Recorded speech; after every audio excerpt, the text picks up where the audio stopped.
the white room with, and then a sort of a gap, black curtains near the station. And it's right in here. Hi everyone. Today I get to listen to another pretty significant band. It's one that I've seen come up referenced on the channel quite a few times.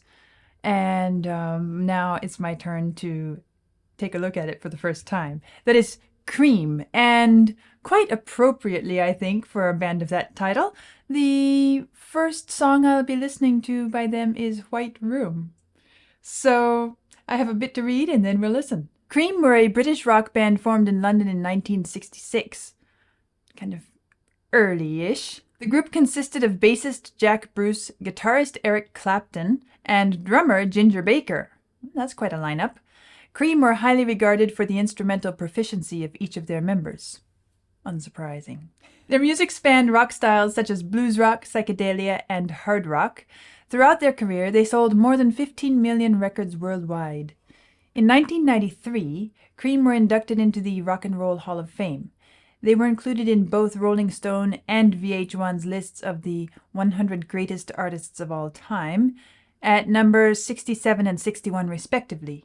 They were also ranked number 16 on VH1's 100 Greatest Artists of Hard Rock. Rolling Stone ranked White Room at number 376 on its list of the 500 Greatest Songs of All Time.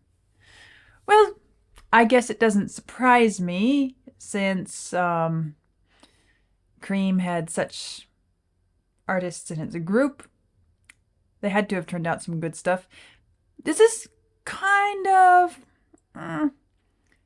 maybe not quite as early as the Beatles when they started, but maybe it overlaps with the Beatles a little bit, and so it'll be interesting to see how the,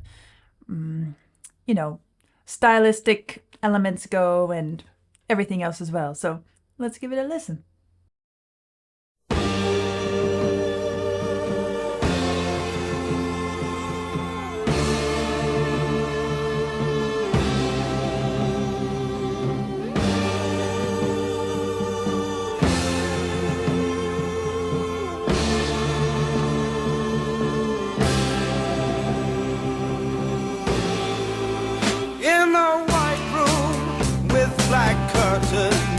Near the station, black roof country, no gold pavement, tired starlings, silver horses ran down moonbeams in your dark eyes. Dawnlight smile on you, leaving my contentment.